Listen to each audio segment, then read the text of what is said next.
Good morning, ladies and gentlemen. My name is David Brear, and welcome to episode 68 of the 11FS FinTech Insider Breakfast Show. In this show, we bring you the best and the brightest from around the fintech and banking landscape every single weekday, straight into your homes at 8:30 BST, here live on LinkedIn.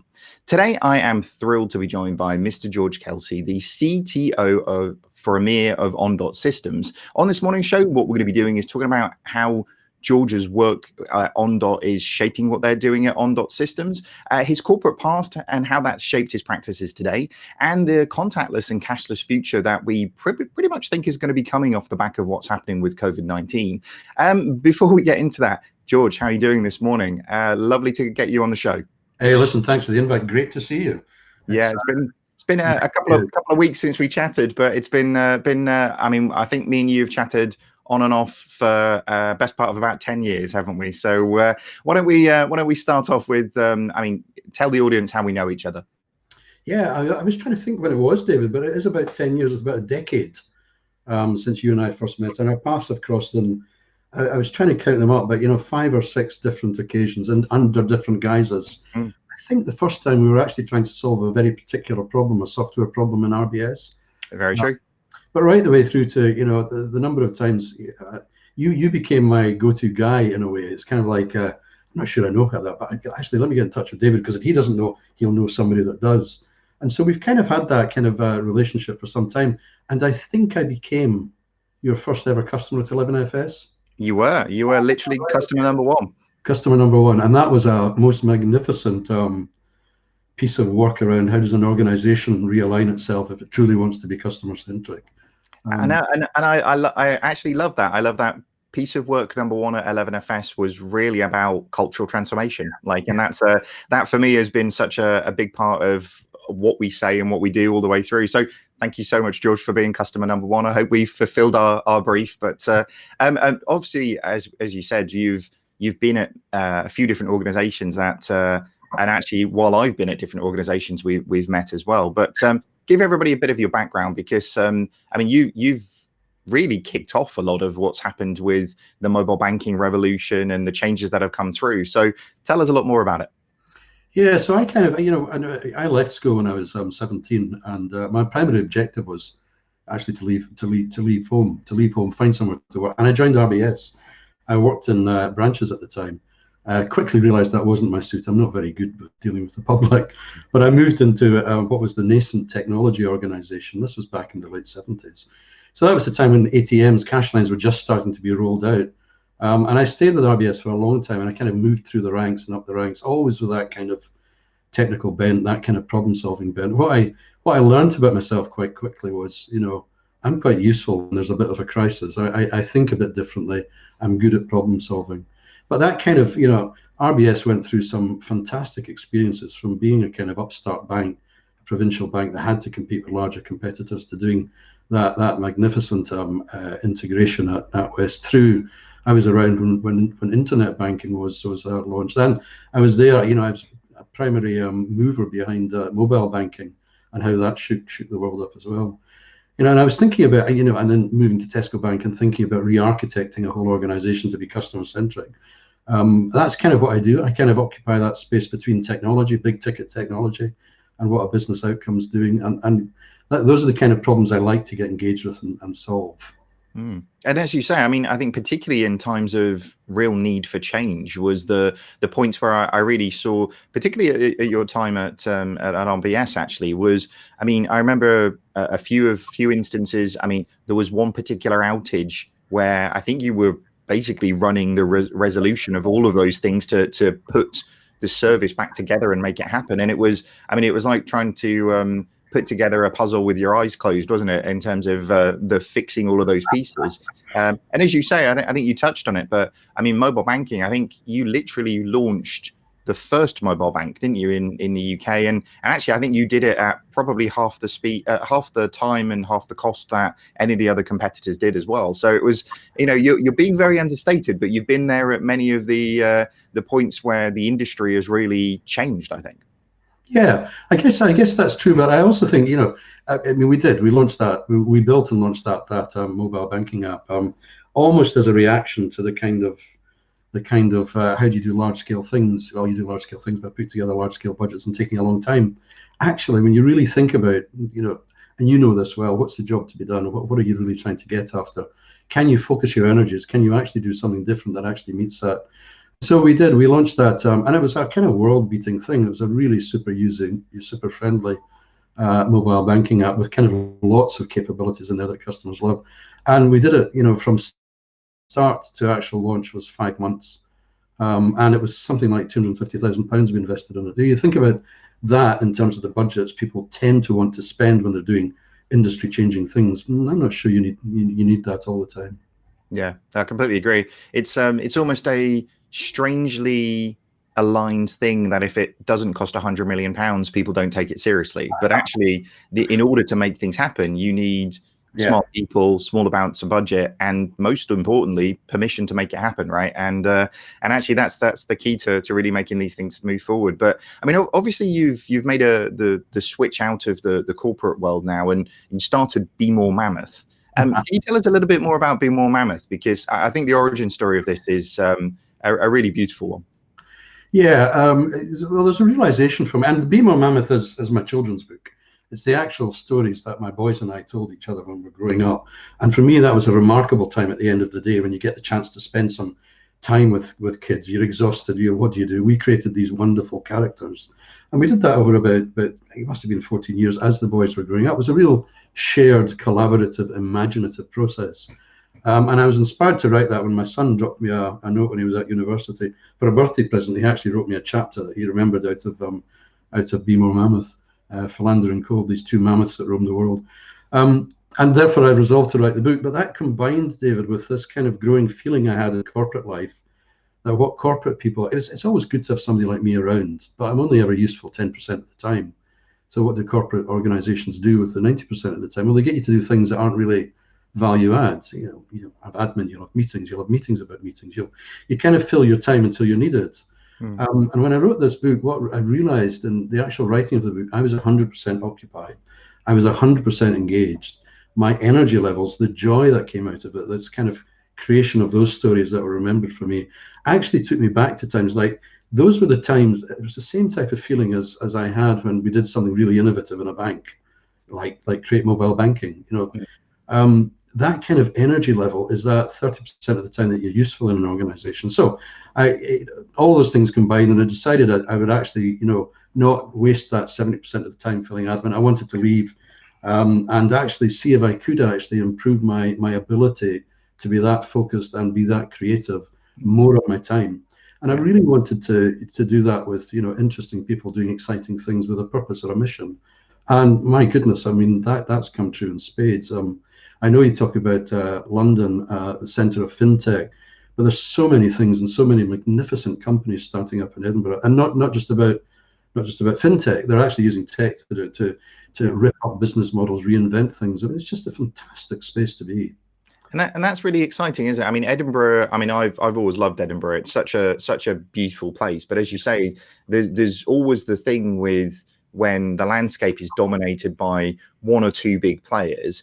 The exhaust of that is people who don't want to work in that way actually deciding they're going to go and be entrepreneurial and make something different and change. So it's great to see so many new companies popping up there. And actually, as you say, there is a government-backed establishment of a really great fintech ecosystem, I think in Edinburgh, but Scotland more broadly. So it's good to see. And obviously, I mean, the book for anybody who wants to go get a copy of that, it's on Amazon. It's really good. I've read it to my kids a couple of times, and it is really, really entertaining. I love the idea that, like, say you and your son just laid there in bed and made these things up, and then 15 years later, you've been able to write that down and publish it and get it out there. It's amazing. Yeah, go and buy a book. This isn't a plug, but it is a fantastic story. You'll love it. Definitely. Is there any plans for a sequel? Yep. Book 2 is halfway through just now. I'm stuck in the chapter about wasabi peas, unfortunately. I can't get through my head about why everybody hates them, but they're addicted to them. I just don't, It's going to be interesting. All right. And obviously, I mean, authoring and writing books is one thing, but you're the CTO for EMEA of Ondot Systems. I mean, for anybody who doesn't know Ondot, can you talk a little bit about what they do and what their mission is? Yeah. Yeah, so Ondot, I mean, what Ondot actually enables banks of all sizes to actually modernize their credit and debit cards with a digital first solution, and they do that under existing processing infrastructure and rails. And what do I mean by that digital first solution? Well, it's our point of view now that the relationship customers have with banks and the view they get on banks is actually primarily focused on how do they experience the using of the cards and the use of the spending journeys, etc. You don't have to look far. I mean, Chris Skinner in his financier blog quite recently, he was in Poland and all of his cards were blocked for one reason or another. The worst possible experience for him. You know, he's not going to feel good about those banks that provided him with those experience. So what we mean by that, the digitization of that cardholder experience is really is going through the whole life cycle of what you have to do with the card. So get a card, you know, get your card, get it instantly. So get instant onboarding. As soon as you're onboarded, you're able to use your card instantly. As soon as you actually use your card, you're actually informed. Your understanding of what you've just done with that card, you get lovely, clean transaction information, etc. And as soon as you see that, the ability to actually manage your card as well. So, you know, why, you know, Chris was there. He was blocked from using his card because somebody suspected it was a fraud transaction. Well, actually, why not co-opt Chris into saying, was that a fraudulent transaction or not? Let him actually control that experience. If he's in Poland, let his card app actually say, you know, I'm in Poland, allow all these transactions, thank you. And those two kinds of things, this deep understanding of what your spending patterns are and your ability to manage those things has got a really kind of profound effect on what happens in people's psyche. But just a small example, you know, today it takes a customer about 3 transactions, normal transactions, fraudulent transactions to happen before they'll actually notice it and report a fraud. Well, actually, using a digital experience, you note your fraud in your first transaction, so that cuts out a whole lot of things. And if you can then say, oh, my card's been compromised, I'm going to cancel it, I'm going to get a new one, I'm going to carry on with my shopping journey. Imagine how much better Chris's experience would have been in Poland.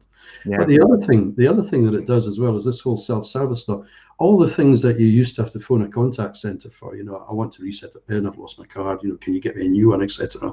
Actually, all of that's done self-service, so you reduce all the calls into your contact centers, and by providing really good information on those transactions, you also take out the kind of false disputes around, you know, I don't think I spent that.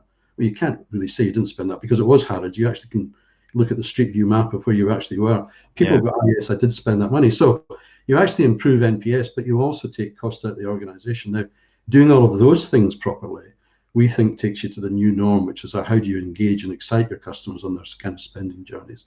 And simple examples like, you know, you spend on your credit card and you buy. I mean, I bought a camera recently. It's a quite expensive camera, £2,000, and I put that on credit. Now, you know, here's an opportunity for a bank to say, actually, you know, you put that on your credit card, but would you actually prefer to pay for that installments over time? So the ability to actually engage properly with customers, and so that's what we mean by that digitization of that that whole experience. It's from get your car, it's from being able to use it, being able to understand, and we'll come on to talk about the understanding bit because there's a nuance emerging through COVID that makes that even more important. But managing it yourself and then that engagement, we think that is what we mean. That's our point of view around digitizing that whole card process.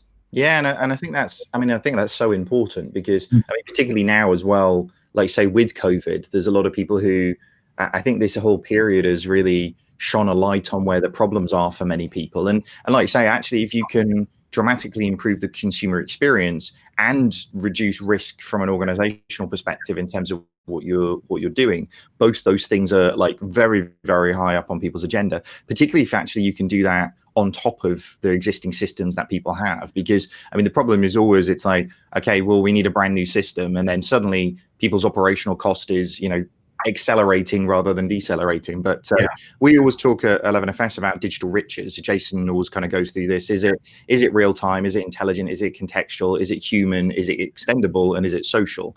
Now, what you've just talked about is real time, intelligent, and contextual, right? We know where you are. We use the data intelligently. We do it in the time frames that it is. So a card transaction sent to you straight away, the intelligence of the data, the context of where your app is. I mean, this is, again, it's where people would want these experiences to be. But like you say, so many organizations are not there, aren't they? So, I mean, obviously, I can see what sort of drew you to the company, but why were you enticed to join them? Because I know from working with you before, it's not just what you're doing, it's the people around you and the team around you, right? Yeah, so just as you've said there, David, I came out of that big ticket technology. I think it was back in 2014 I heard about Ondot, and I heard about the promise to actually be able to do all of this in real time. And I kind of, I knew that wasn't true, because actually nobody's got the engineering wherewithal to get into that. It's incredibly complex. You get 250 milliseconds in a transaction before it will time out.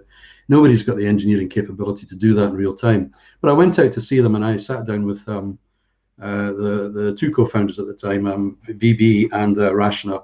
And over the course of an hour, I started to understand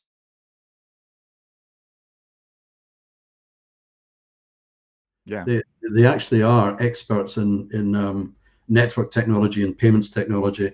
And the reason the company was started was because VB himself was he had his wallet pinched and all of his cards stolen, and fraud happened on them, and he went through the most awful experience trying to replace his cards, trying to deal with the fraud. I think he's still trying to deal with some of that today. And his curiosity drove him into that. I want to solve this problem for myself, and that's how the company came about. Now, back to my first point, I want to work with interesting people doing exciting things with a mission. You talk about the Ondot mission. We're still on that mission. We want to take out all those friction points, our journeys, and we know are in other people's journeys for spending as well.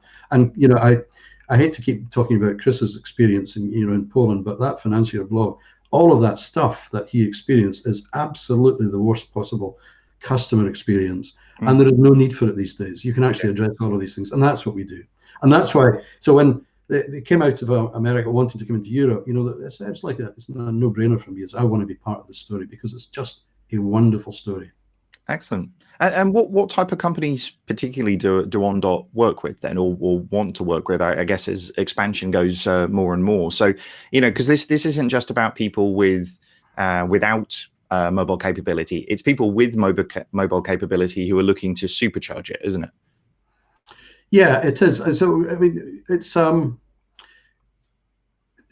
we're quite a hidden company, David. Not many people know about Ondot, and part of that's because we're a B2B2B.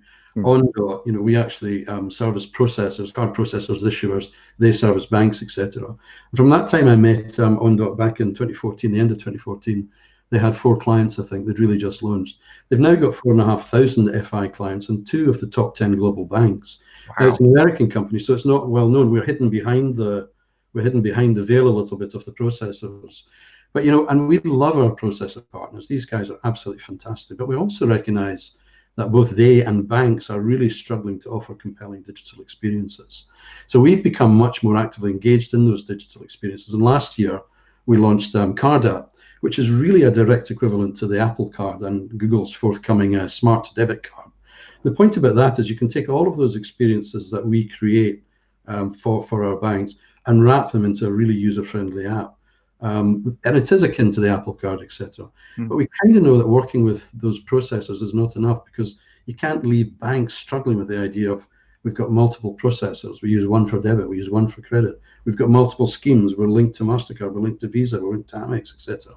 And they all offer different capabilities. When actually what their customers actually are crying out for, is just great service. They just want a unified service. Yeah. So we've done that heavy lifting that allows banks to actually unify all of those card experiences and provide their existing customers with these great, I'm going to call them fintech-like experiences, regardless of which processors they're using, regardless of which schemes they're crossing, and regardless of whether it's debit, credit, or prepaid card.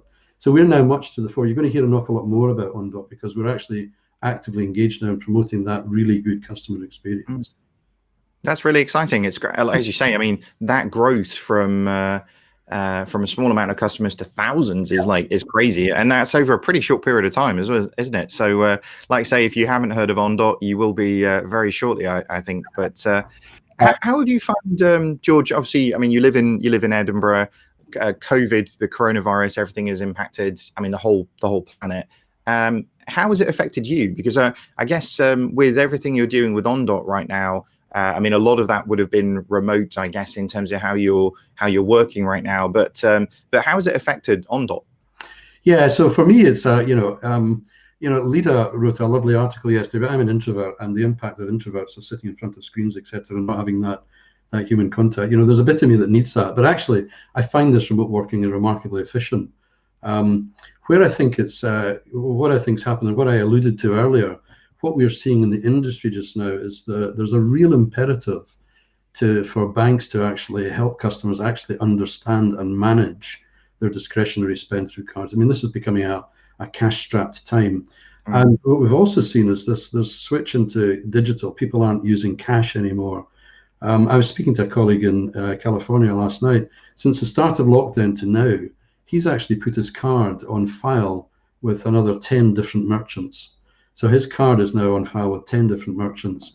And that becomes really important. If you're now starting to embed your card into the payments process, which we all will do, merchants don't really want a one-off payment. They'd far rather have your card on file, and they'd far rather try and convert you to a subscription service. And that is increasing dramatically. It was before COVID, but it's kind of exponential now. Now, the problem for that, of course, is as soon as your card is cancelled or compromised, you've got invalid cards and files with all of these merchants. So the kind of real thing that's happening now is how are banks going to be able to surface for your customers? You've got your card and file with all of these things, with all of these different merchants. And we do that today. We can tell you where your card is on file. We can tell you where your repeat prescriptions are, your subscriptions are. But how do you actually manage the process of seamlessly replacing that card on file with your new card, etc.? That's hugely important, because you can't now, there isn't any other option other than paying for your discretionary spend and managing your spend by cards, etc. So you can't afford that disconnect. You need to take that away. And I go back to, you talk about our mission. Our mission is to actually make all of that disappear. We are laser focused on actually closing that last mile on those card and file things, which I think COVID is accelerating. Definitely. It feels like, definitely the shift to, e-commerce is the only thing that's really sort of booming in this period, right? Other than the guys behind Zoom who are doing pretty well in this period as well. But I think, as you say, almost like cashless, physical transactions are going to disappear, aren't they, in this period? Well, I take a subject of one. My mother's 94, and she's insisted on always walking up to a local co-op because she wants to get her paper and her milk.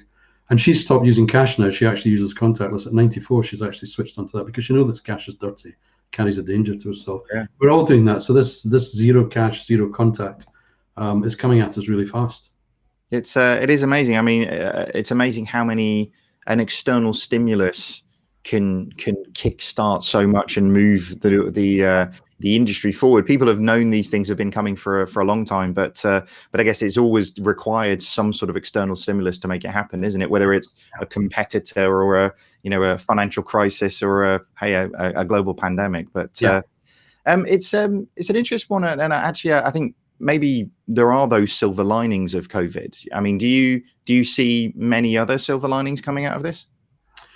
Oh, well, I think you can go back to some of the social things. People are actually, it's hard in the scale of this human tragedy to actually pick these things out. But chatting to your producer before this, the fact that he's now at home and can spend more time with his kids while still doing his job, he's cut out his commute time. He's actually getting more family time. These things are good, and we really need to think through what does that mean? How does that mean? And we spoke earlier about London as a fintech kind of hub. I think human progress is powered up by the idea that people meet, they share ideas, those ideas have sex, and progress happens. Things happen. Now that doesn't happen in Zoom meetings. You can't actually do that by it tends to be more the side of the desk conversations that really spark those ideas, having sex, etc. And therefore, coming out of COVID, we really need to rethink what is the place of the workspace, and how are you going to actually, if you're not having a fintech hub that's actually everybody's crammed together now, how do you still create that environment that people can share ideas and kind of progress? So that's going to be an interesting thing. It is interesting, isn't it? It's the same point that people always make with conferences. The best part of conferences is not the talks, it's the relationships you build in the bar, isn't it? Or in the corridor, or bumping into somebody you haven't seen for 6 months. And I think the same with an office. It's the culture is built not in meetings or when you're sat at your desk, but it's the bits in between those things that really make the culture kind of what it is. So there's lots of great things to take from it. And like I say, spending 3 months here with my family is a great thing to have been able to do. And I think it will definitely make me think differently about how I set that balance up. But I hope a lot of people sort of take that lesson out of this as well, which is, work and life has to be a better balance, doesn't it? Yeah.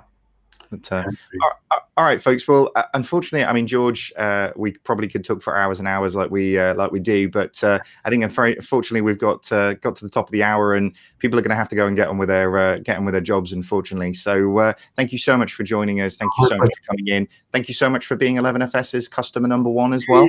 But where can people find out more about you and the great stuff that you guys are doing at Ondot? Ondotsystems.com. That's a good website. Follow me on LinkedIn.